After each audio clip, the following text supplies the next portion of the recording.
Gaza War Day 283. No end in sight. Hi, John.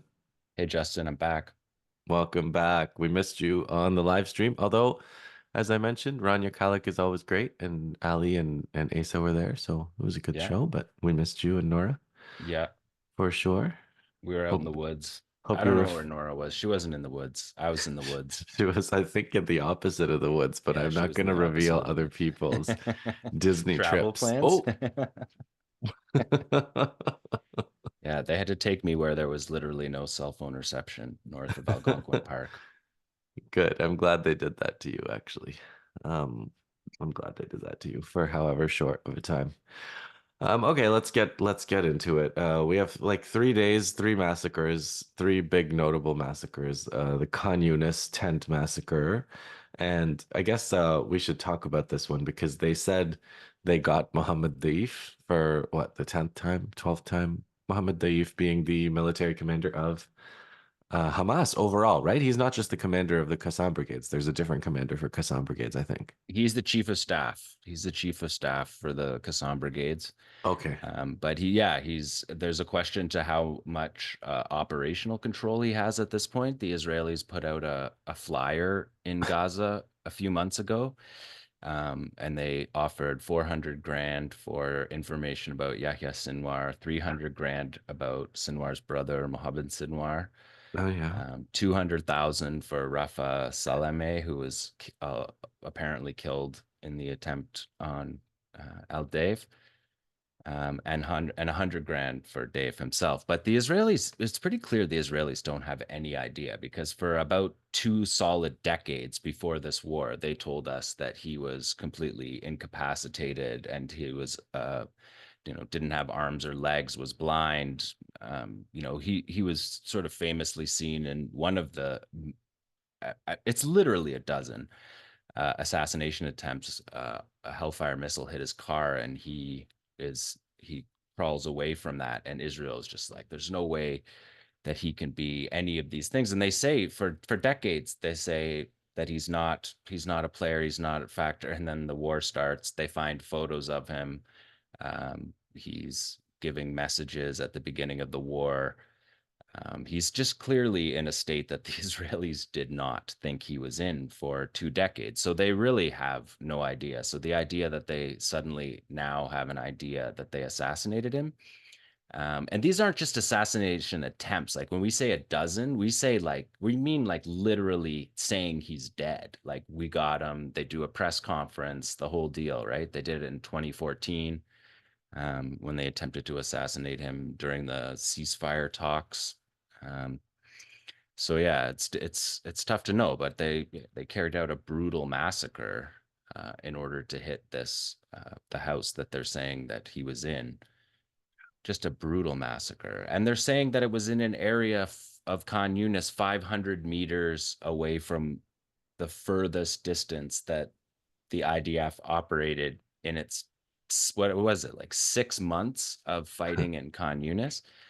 So but yeah, I Yeah. mean, they are saying it's true. Like they're saying today that their intelligence services are saying it's true. They said it's true about Marwan Issa, who is the operations chief of the Qassam brigades. They said he was killed a few months back, and they just made it true. Um, and it just gets embedded in their propaganda. Qassam has acknowledged the deaths of their most senior commanders in Gaza, and they didn't acknowledge Marwan Issa, and they haven't said anything about Dave.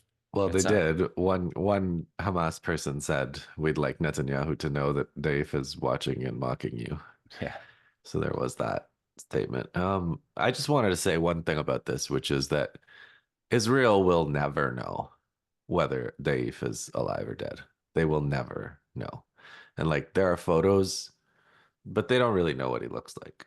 They no, don't. they He don't. could walk right past them, and they Literally, wouldn't he have could any have, idea. because they would have thought he had no arms and legs, and Yeah. So they'll never know what whether Muhammad Deif is and alive they or don't dead. have systems for knowing, right? Which Yeah. is what has been the story about this entire war. They don't have any intelligence systems to understand. They're not listening in on lines, on meaningful communications in Gaza to even know from Qassam communiques, from messages to each other, whether there's any kind of a change. And again, the point of us all these assassinations throughout the history of the Qassam brigades is that they don't make a difference, right? These are very important players. Someone like Dave, he's been alive and has avoided the fate of so many other commanders. So his institutional knowledge is significant. These are significant people. There's no question about it. Um, but yeah, they have no after, battle damage assessment, after action report. They have no intelligence on the ground uh, through any kinds of channels to confirm any of this stuff. So they make us just respond to it as if it's Yeah. And like they don't really care whether it's true either, I don't think. I mean, I just get the sense that they'll just say anything. Um, another massacre, I think the same day at Al-Shati, another tent massacre, or a mosque, I guess it was a mosque massacre. And then the Anarwa Abu Oreiban school in Nusayrat. So another big Nusayrat massacre was, I guess, today. So some people say they're doing these massacres to exert pressure on negotiations, but I don't really think so. I think they're just bombing because they have bombs. And when they have bombs, they drop bombs on people. yeah, and the concentrations of people are just so significant at this Yeah. point, especially in a place like Nusrat, where everyone from the south has been pressed Yeah. from Rafah into the middle camps area. It's just crazy, and that's the thing. They're all tent massacres at this point because they've Yeah. destroyed all of the Houses. buildings, all Yeah. of the houses, and yeah, the Mawasi one was just horrific. There is one other thing I think is going on because the Khan Yunis one, the Khan Yunis one, which we're also calling the Mawasi one, is that the same Yeah, one? yeah. Yeah. So the Khan Yunis or the Mawasi one was in a so-called safe zone, and I noticed that afterwards there were statements from uh Islamic Jihad, I think, where they said, "Beware these." They were kind of talking directly to the people and they said, beware these evacuation notices. There's no place that's safe. If you have to evacuate, just go somewhere close and then go back to your house because there's nothing to be gained by evacuating a whole city when they tell you to evacuate a whole city. Like they've done for Gaza City, right? Which is just it's just Yeah, we talked about how that was a crazy order back in October, yeah. I saw and a now it's video just of two 9 months people. crazier. I saw a video of people tearing up the order. Did you see that one? A couple of No, young men looking at the order and they were like, "Oh, look, it's an order to evacuate." And then they rip it up. They're like, "Thanks anyway." So, um, they're just going back and fighting the entire war all over again. yeah, they're just doing it all. It's like a repetition compulsion. Again, it's better understood in terms of psychological pathology than military strategy for the most part. Yeah, there's no military strategy to this. West Bank. Fighting in Jenin. Since my last sit rep, I think there was fighting in Jenin, Nablus, and as we're recording, there's fighting in Tubas again. So major raids, and it's this pattern of raids and bigger explosive devices against them being used in bigger gunfights, and just this is also like I've been reading a little bit more about the history of the Intifada in the past 20 years, and the way they built this intelligence infrastructure where they would arrest people and torture them and get recruit informants. And so they would have a good idea of what everybody was doing. And they would have workers going back and forth. And they just kind of continuously disrupted Palestinians' ability to organize against them through all these methods. And now all they do is they just go and raid and kill people and drive out. And drive out. So they They don't drive really, in, it takes yeah, them a day to get in because they have to tear up all the roads. yeah. And then, yeah, then it takes them a day to get out, dragging their disabled vehicles that hit tens of kilos of explosive devices that are buried in the road that Yeah, they just tore up. Like right. it's the most ridiculous strategy. Yeah, that's what I mean. It like you could say you could understand that their previous strategy had ultimately failed because of people like Sinwar and like the kind of long-term agenda that the Palestinian resistance had of dismantling the network, the Israeli intelligence network in the occupied territories. Like that was what they focused on, right? That was Sinwar's specialty. Um, so you could say their previous strategy ultimately failed, or the resistance found a counter strategy. But this strategy, it's not even clear what they're doing anymore. Like they're just going, destroying things, breaking things, losing some vehicles, losing some soldiers, killing some people, driving Yeah, away. yeah, And they do it every other day in Tubas and Jenin. And yeah. All over the north. There's 7 sites of armed struggle in the north in the last 48 hours. So, and I just feel like we've been saying this for like 200 days. yeah, I mean, the West Bank was on fire in a lot of ways, even before October 7th. yeah, yeah. Lebanon, Syria, super active drone swarms, Katyusha rockets, missile attacks. Everybody's stepping up. The whole war on that border is just tit for tat, but bigger, deeper. You broke down the latest Hoopo bird video, I think. Oh no, you've got one Oh to no, break I down. didn't. I didn't do the goal on Yeah, you've got yeah. one to do on Wednesday, I think. Yeah, that'll be a good one. Yeah, the goal Was on. it But another speaking, 9 minutes? it's another Just 9 minutes. the fact that these drones are just able to, it's remarkable. Yeah, and The it's relative. implications of Yeah, those videos, beyond just what those videos are, the implications of what those videos say, yeah, what the capacity and the lack of capacity for the Israelis, that these things yeah, are just taking days and many hours of footage and apparently bringing it home. yeah. Yeah, just leisurely surveys, like land use surveys, or like a forest resource inventory or something. And they know what everything is. I Yeah, mean, it's not even just like they're pulling things off Google Maps, right? They're no. they're they're telling us things that the Israelis aren't telling us. They're Entrances to tunnels, yeah. underground complexes. Yeah, the R&D facility, like the rocket test site, things like Yeah, that those things are not discussed. There's a military sensor in Israel that's not just for wartime. yeah. It's a permanent sensor. So, Syria, they attacked Syria. They attacked Syria periodically, but Israel bombed a Syrian businessman in his car. So that's a new one. This is a Syrian businessman who was on a US sanctions list, I guess, for sanctions busting.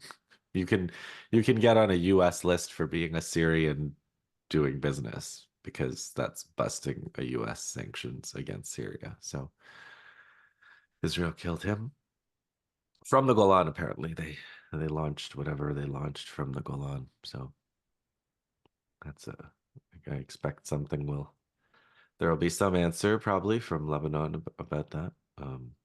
And then Yemen and Iraq, um, more joint operations. They're attacking ships in the Red Sea.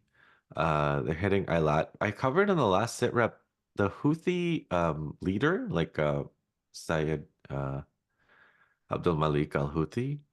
His last speech, he was threatening Saudi Arabia. So Saudi Arabia apparently froze all the funds in all of Sana's banks. So the banks in the city somehow financially are dependent on Saudi Arabia somehow. And Saudi Arabia therefore had the ability to freeze everybody's money in these banks. So nobody can get their money.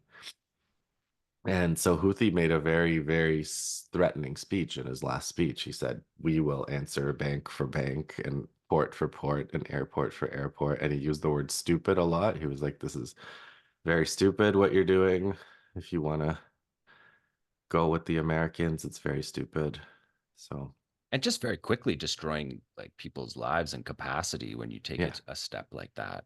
yeah, I saw yeah. Kataib Hezbollah from Oh, Iraq yeah. also threatened Saudi for the land corridor. I was just getting to that. You're Isn't getting that to that? interesting? Remember in 1990 when Saddam Hussein invaded Kuwait and there was the Americans opened a couple of bases in Saudi Arabia to protect Saudi Arabia from Iraq.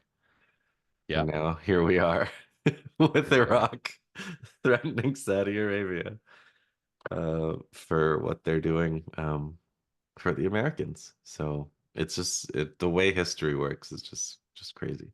Yeah, in addition to threatening Saudi Arabia from Iraq, the Iraqi Resistance also said today they're studying reopening hostilities against the US bases. They said um, they had stopped to give time for their government to negotiate, but it's very clear to them that the US is not planning to go anywhere. So they're studying what they're going to do. Yeah, I saw the USS Eisenhower too returned from its deployment fighting Ansar Allah, and they gave some statistics. They had fired 770 munitions, and they had taken like a family photo on the deck of the Eisenhower. This is the aircraft carrier, and they had all their air-launched missiles all spread out across the deck, like showing them all off. And it's pretty remarkable. I don't know if you've seen those stories that the fighter jets actually mark, they stencil on their fighter jets, which is something that fighter jets used to do when they would dog fight and they would shoot down other planes. They would mark their plane with the shoot down. And the Americans and the Brits are stenciling their planes for shooting down drones, like shooting down drones and shooting unmanned sea vessels. And yeah, so they launched 300 ship launched and cruise missiles, and their jets fired 500 missiles versus drones, unmanned boats, undersea vehicles, and they say and targets on shore, as if that's like an add-on that they also bombed Yemen. So Way to go, guys. Way to go. Yeah, I saw a quote from a sailor who said something like, we're not really used to people shooting back at us. It was kind of traumatizing, something like that. yeah, So, they haven't been shot at in this way. Like I think there's a lot of people within the Navy are saying that this like since the Second World War that they've had like to actively have their ships in constant threat at least, yeah. which is kind of remarkable as well. Gaza. So they've withdrawn, Israelis have withdrawn from Shujaiya, but they're still fighting in Gaza City and Tel El Hawa Yeah. and Rafah. They have not withdrawn from Rafah by any No. means. No. It appears And that they're trying to set up the Philadelphia corridor I mean, Fort. Yeah. yeah. And But Egypt lots is of fighting just, in Rafah still. It's incredible. They did a media embed. They let the Associated Press and some Israeli journalists go in there. And yeah, the Associated Press was just like, this looks like a destroyed moonscape or, ghost town. They've just destroyed the entire place. And the resistance just puts out detailed ambush videos, tracking them for hours with command and control. Anyways, things I'll dig into on Wednesday on the Electronic Intifada show, but just remarkable resistance in Rafah. Again, more hand delivered weapons. Like it's just the resistance is it's been remarkable. yeah, I wouldn't bet any money on the permanence of the fortifications they're building on the Philadelphia corridor. No, They were trying to build something in Netzarim too. I don't know. I guess they have, but yeah. also under constant regime and other fire. But then there you can see how they use it, right? They're using the Netzarim corridor to attack Tel El Hawa. They use it as the jump off point so they can Yeah. get into the city. And yeah, Tel El Hawa along the sea is basically like the downtown core of Gaza, along with Al Ramal, and they've just erased it. It's Yeah. basically completely gone. They go in to Tel El Hawa again, like over the last 10 days, and they're just dropping massive towers again. Still, I guess. I saw some. I didn't really like make notes, but I saw that United Nations had released some, the estimates they make of how many years it would take to clear the rubble and how many years it'll take to rebuild. And it's like 15 years to clear the rubble and 100 years to rebuild or whatever. So, yeah, not really human scale in terms of what the Israelis are doing. But where are they calculating that from, right? Like based on what? Like 100 if the trucks a day or Israeli, something. Yeah. yeah. Just making some estimates. Okay, so Israel, I mentioned this, but the Israelis admitted in Haaretz admitted the October 7th Hannibal directive. So that eight and a half months, Yeah. 9 months. And Yeah, no, well, they did an investigation. They did an investigation in Kibbutz Be'eri, which is apparently the first of, they're gonna investigate 40 of the battle spaces from October 7th. I mean, I think they're all probably pretty much gonna look the same. But the report from Kibbutz Be'eri it's just remarkable. Even it's still shrouded in military censor, right? They're saying like this is our report, but it leaves out all of the key details. Like there's no command and control in Be'eri till 4:30 p.m.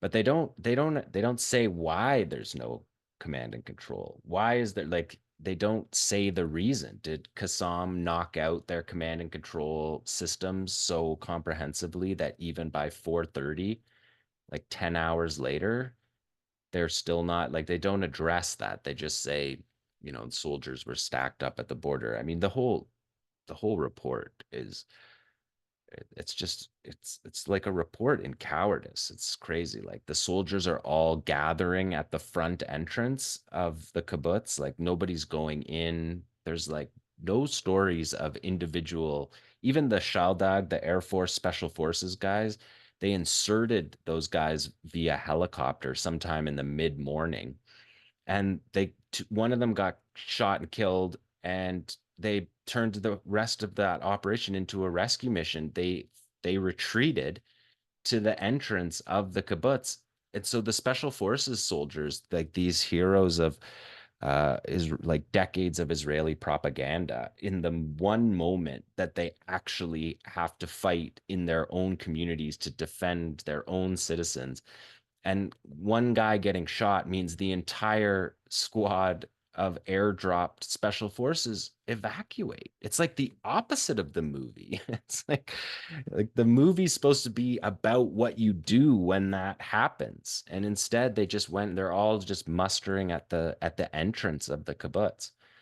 I mean, either mustering at the entrance of the kibbutz for 3 hours after civilians from Gaza are entering the kibbutz. Like the whole thing is it's just so remarkable. The IDF doesn't begin to enter the kibbutz until 4 hours after the last captive is taken to Gaza. So they're like shuttling people to Gaza under the what? Under the eyes? Where there was no eyes? Like it's just this whole myth of their intelligence and surveillance. It's not just about how it was knocked out in the morning. There's a big story to tell about yeah. how it was knocked out throughout the day and how catastrophic that command and control collapses. Because once you have soldiers mustering at the gate, there shouldn't be a command and control problem anymore with that. But they're not assigning commanders to sectors until 4:30 in the afternoon, 10 hours later, and 5.5 hours after civilians are streaming into the kibbutz. Like it doesn't even make any sense. Yeah, it's like they just don't want to be on the ground really. Yeah, Like they don't because want the to be air, there at yeah, all. the Air Force was effective. They were already shooting up everything for hours from the morning, right? Yeah, based on WhatsApp chats, right? Yeah, Like it's not based on a commander. We know now that it's not based on a commander on the ground because there wasn't a commander on the ground. right. That's what this whole story is about, is from the story. When I'm saying the story, I mean the Israeli investigation that was just delivered to the chief of staff. So the Haaretz story was based on the Barry investigation, Yeah. and then Kfar Aza just came out today, apparently, or is going to come out tomorrow or something. Yeah, so they'll come, apparently they're doing 40, and they're apparently doing it by the end of August. So they're doing 40 One a in the day or next something. 6 weeks. So It's one it's a got to day. be one a day. That's And my they're all math. going to be the same. They're all going to be the same. We Yeah, they don't. came we came late and we killed everybody. Yeah, we didn't control the road. They didn't take control of the road. Qassam controls the roads. I don't know. These are the things, like, they're doing it with company levels. Like they're not doing it with thousands. The Yeah. story of like thousands flooded across the border. It's not. It's like 100 Nukba fighters are dismantling whole segments of the IDF. They're destroying their tanks. That's what was in the Berry one, is that there's 3 tanks that deploy and all 3 of them are destroyed. People in our comments are always like, show us the aftermath. Like, of all these Yasin strikes. Like, how come they never show the aftermath? Like, look at the aftermath from this report. It completely dismantled an entire armored unit that is no longer able to be in battle all day. Their crew are all dead or captured from Yasin strikes. So speaking of tanks, we've had today the first admission from the Israelis that they're running out of tanks. So there was some kind of thing they were planning to do to integrate women into their armored units, and they're saying we are not going to do it because of lack of tanks. Now, they just because they lie about everything. I had to wonder whether does this mean they have a surplus of tanks and they're trying to fake us out or something, or fake their enemies out, or No, it's real. It's they can't train because the training units are deployed in Gaza. That's the training yes. unit that was deployed alongside the 98th Division in the Jabalia camp raid. And that training unit rotated out on a predetermined rotation schedule. And that's what ended the invasion of Jabalia camp, where the soldier that nobody's admitted exists was captured in that raid. That they lost that brigade, the training brigade, and the other 2 brigades were like, we can't do it without the training brigade, so we'll pull out with. But now they're going to recruit the Haredim, so their manpower problem will be solved that way. I mean, that's a confusing move. It's not clear that that's how you're the best way to fortify your army for an invasion of Lebanon that they're talking about. Like they can't even train a new unit, and they're talking about waging an open war in Lebanon. There is some exercise, right? They've got some brigade level exercises They're doing exercises outside of a 20-kilometer cordon because they that don't want to be because closer they than that. can't be in there or their tanks get blown up, which is the whole thing. Like, you can't invade Lebanon until you reclaim these abandoned villages that are, all your settlements in the north. You don't get to just skip over the fact that you don't have armored vehicles within at least 10 kilometers of any point on the border, on a border that is not a straight line, right? So you're talking about not having armored vehicles in a huge section of the offensive point of any invasion. So the vehicles have to get into that space at some point before we even talk about them trying to drive up the mountainside and fight uphill against an entrenched So Hezbollah they're gonna army try that's. to pound them. They're gonna try to pound them with the Air Force for uh for some to get some to To cover get some, their yeah, to get some what? To get to get some Hezbollah's cover. dug in. They know Yeah. exactly what the Israelis are willing to do. Their positions are dug in. I mean, how much more Air Force?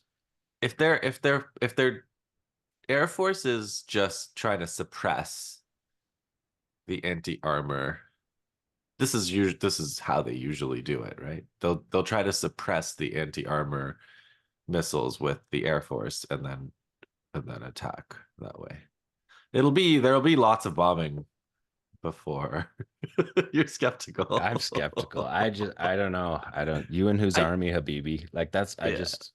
I don't Yeah, see, like, they can't take 4 battalions that they're saying the IDF says are their weakest battalions. I didn't say it. They're saying it in in Rafa. Rafah. Yeah, and they said early on in the fight that a bunch of the fighters redeployed and that they left. Anyways, Yeah.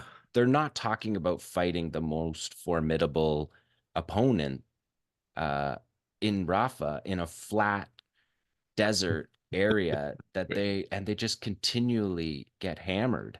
Yeah. I mean, there's so many videos from this last week in in Rafah. you can't lie about what you're seeing on camera in these videos, which is why it's why the media ops is just such an important part of this battle. It's like this, you can't hide the casualties that we saw on camera from Rafah. And the Israelis are like 30, something like 20, where is it? Somewhere in the 20s% of their deaths are officers. It's just like an army of officers. Yeah, well, I They're mean, just all in I learned a charge. little bit more about this. They posthumously promote people. They do, So yeah. immediately Yeah. upon dying, you get to the next rank. So Yeah. no privates ever die. They're immediately killed as and they become sergeants or whatever. And then if you're a sergeant, you go up to the next rank, whatever it is, major. And that's part of why you have such young officers. People are like, you're a But it's not a sergeant in compelling part of 19. why. Yeah. Yeah, they also promote you as soon as you finish base. Like I think there's just a lot of promotion. There's a There's a lot lot of of promotion promotion. in very short windows of time, right? You Yeah. do yeah, a couple month training course. Yeah. Yeah. I So just don't see it. I don't see the reserves that didn't do very well in Gaza, and people will write about that for decades how poorly they did, right? yeah.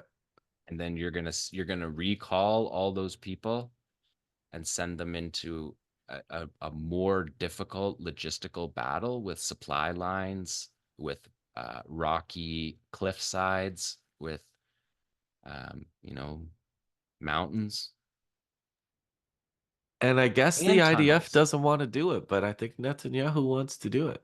So the Netanyahu had a ceasefire proposal, and I gather you watched it. Well, he had to brag about assassinating Mohammed The al-Deif. Yeah. okay. But yeah, his ceasefire proposal was he had like four red lines, which were Okay. like they're keeping Netzarim corridor and the Philadelphia corridor. Okay. The ceasefire means that they can go back to the war. Okay. The siege continues on Gaza. No, they control all the borders in and out. Yeah. And they'll get their as many of their prisoners back as they can. What does that mean? Well, it just means that his red lines are basically all of the things that the war is being fought over, But essentially. as many as they can, like what does that mean? Well, I think they know they're not getting, I mean, I think they know they're not getting those soldiers back. I think that the civilians, we've been saying it for 280 days, the civilians could have come back immediately. And there's still a chunk of them held that can be returned pretty relatively easily compared to the very complicated negotiations for the soldiers. So yeah, anyways, his four red lines were just it was like cartoonishly stupid. And he's coming to America. He's coming to America, yeah. He's coming to And America. that was his first press conference where he took open questions. Al Jazeera, I watched it on Al Jazeera. It's just amazing. Al Jazeera showing more Israeli media than anyone else, right?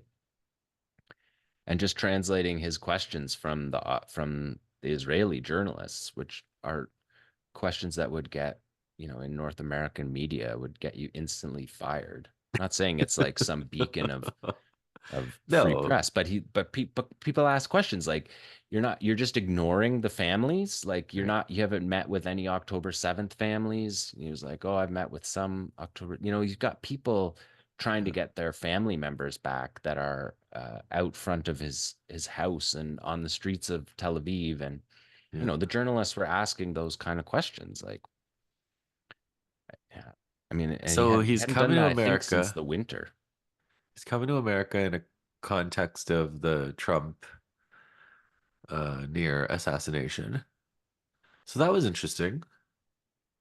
You mentioned a sit rep on the Trump attempted assassination was not on your No. bingo card for the week. No, it's been our whole life. Like there when we were growing up, there was always like the stories where like stories of assassinations of, from the Yeah. 60s were always Yeah. such a big thing. But like Reagan, I think was there was the assassination attempt was in 81. 40 years, 40 plus years Yeah, ago. there's been not even, I mean, to a president, there's obviously been Yeah, lots of senators crazy and political Congress. events, but Yeah. yeah, Yeah, I no, mean, I I didn't. just, from the Palestine perspective, I just don't see it making a difference whether Trump wins or Biden wins or Trump is assassinated or what. Like, I don't see it for his base either. Like there was some talk like this guarantees he wins the election. To me, I don't know that that's, I mean, it may be true, but I don't think there's a ton of like people on the fence about Trump, right? Like he's got at this point, there's people just because the same people or the people who vote more angrily or more yeah, exactly. yeah, it still counts It's a one. polarized electorate, and not too many are changing there. Yeah, and the Well, Trump but I don't voters know. weren't going to sit it out. They weren't going to not vote, and now all of a sudden they're going to vote because of a But the single genocide could shooter. make it an issue in the sense that lots of Biden voters are probably not going to vote for Biden anymore. That's to me, that's the real one, right? I don't think Trump gets votes, that Yeah, many votes from um, someone taking a pot shot at him. But I yeah, do think that there's very real that Gaza impacts this election dramatically. I mean, it's yeah. just a such a circus. It's Like such a what circus. the It's just so Biden saying that decrepit. he Yeah, appointed Trump as his vice president, yeah. and like it's just the whole thing is just like Calling Zelensky Putin. yeah, in the one sentence that you Yeah, if you just get that sentence yeah, right, you can move out of the way. yeah. He can't get the one sentence No, to make that doesn't count as a gaffe. yeah. Like No, it's well beyond a gaffe. it's well beyond a gaffe. Um, so I guess, unless you have anything, there was a media advisor to the head of the Politburo of Hamas, who's Tahir al-Nono, is the name I got here. And he says, "We're serious about the negotiations and are interested in reaching a ceasefire, affirming to the occupation that the war will not stop through an agreement." But then the next sentence is really interesting. He says, "We are betting on the accumulation of Netanyahu's failures, our resistance, and the support from other fronts to impose a halt to the aggression." I've never heard it stated so explicitly in terms of what they're betting on.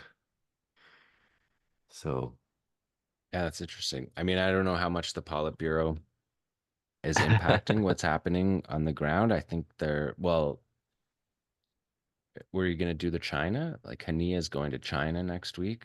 yeah, Uh, China's just trying to patch things up between Fatah and Hamas, but China's an incredibly powerful rising power, but I don't know that they can patch things up between Fatah and Hamas. not I when don't Fa- not when these Fatah guys keep saying that Hamas did it. It's brought it on Hamas's fault, and themselves. like Yeah. it's So just I even that might be beyond even the greatest they're industrial talking power. about their own people as if Yeah. their own people are some kind of a political game. I think that's the like we know they're collaborators and subcontractors, and sometimes they're more than subcontractors. Sometimes they're the sharp end of the spear. But to just talk like that about your own people who are the whole world is watching be genocided. And yeah, and like friends of the Palestinians are trying to get you to talk. It's like it's clear it's not Hamas that doesn't want to talk. They go every time. The Russians call them, they go. The Chinese call them, they go. Yeah. Yeah. No, I mean Hamas has offered a national unity government in 2006, Yeah. right? So, and Sinwar offered one basically the minute he took over, Yeah. the minute he was elected within Hamas. So the people in Hamas are people who are in a position to make a reconciliation deal, and Yeah. they're the ones who made the national what was it called, there was the prisoners document. Yes. That Yes. that prisoners document I is remember that is that. Sinwar. Sinwar is the leader of the prisoners. And they're the ones who were, who had a national reconciliation deal, and they smuggled it out of prison in little pieces of paper that they put in their mouths and gave to their, and then their lawyers like stuck Yeah. them together to figure out what the fighters in prison were saying about national unity. And the fighters are the ones who want it. So for these Fatah Central Committee guys to just be talking about uh, just this brutal campaign of murder Yeah. of people who don't have anything to do with any, to say that Hamas brought it on people. It's People horrific. are being killed for not having anything to do with anything. Yeah. It's just so it's so yeah, it just makes me angry. It's just Their so callous. stubbornness in the face of reality has been And just yeah, for their astounding. own skins. And they're not Yeah. even it's not even that big a threat to them in the West Bank. The Israeli control in the West Bank is, it's not the kind of thing that a reconciliation deal made in Gaza immediately like Right. purges everyone from these PA jobs. So there's not even, yeah, there's no level of it. It's just Israel's really, more likely to do that than anything, than anyone. And yet they're still afraid of the resistance, it's alas. just that those kind of quotes are just think those are things that people remember forever. And they did it. And we talked about it on a sit rep 100 days ago when someone else Yeah. in the like Yeah. Abbas has said it. I mean, I don't Yeah. even know if Abbas is pretty similar to Biden at this point. Yes. They just don't Yes. push him in front of the camera, but he's like asleep in their meetings and Yeah. he's not thriving either. Uh, But these central committee members just keep saying it, and they make other parts of Fatah, like decent Fatah people, be against their own yes. leadership making these statements. It just makes no sense, even on a like a realpolitik. This doesn't make any sense on any level, and it's gross. So, whereas we usually say no end in sight at the beginning, I suppose we say it now at the end. So, Yeah, hang in no there, end in people. sight. What are we looking at on Wednesday? Well, the interesting thing was that I missed a week, but actually didn't miss videos because the Battle of Shujaiya, which is what I did 2 weeks ago and was expecting, and I reported on 56 operations in the first 6 days. They didn't release videos for that main 10 Oh, days of the invasion, and they released that compilation video of Shujaiya after the Israelis withdrew. That okay. was just all the videos in one. So we're gonna do Rafah, Tel Sultan. There's a lot of fighting in southwest Rafah, Yeah, and then the invasion of Tel El Hawa had a bunch of ambushes. And then, of course, the Battle of Shujaiya, which was just, it began with those fighters, the one fighter on the swing, that's swing. Yeah, saying they're waiting for the battle. And they went in and, yeah, it went exactly the way exactly the way you anyone thought it would have. went. But we didn't see videos for a few days, which is obviously an operational security thing Yeah, that they implemented and it just made for they just dropped that 6 minute video. They organized it themselves in different weapon styles. Um, and there was a section of it where the fighters like are talking to the camera and the one guy's cooking for the guys and they're like, yeah, they're just real people. Um, yeah, they're whatever the opposite of these political hacks that we're Ugh. talking about are. The courage and the, talking to their people and Yeah, fighting in the same trench as their people. yeah. And they're not being defeated No, they're not in going anywhere. any way. Like there's not even a way that Netanyahu can lie about it, right? Like he can't even pretend and say like we dismantled the No, 4 battalions in Rafah that they were talking about for 7 months. They're not telling us about them now. no. So All right, John. Let's call it. Everybody else, hang in there. We'll see you in the next one. see you guys.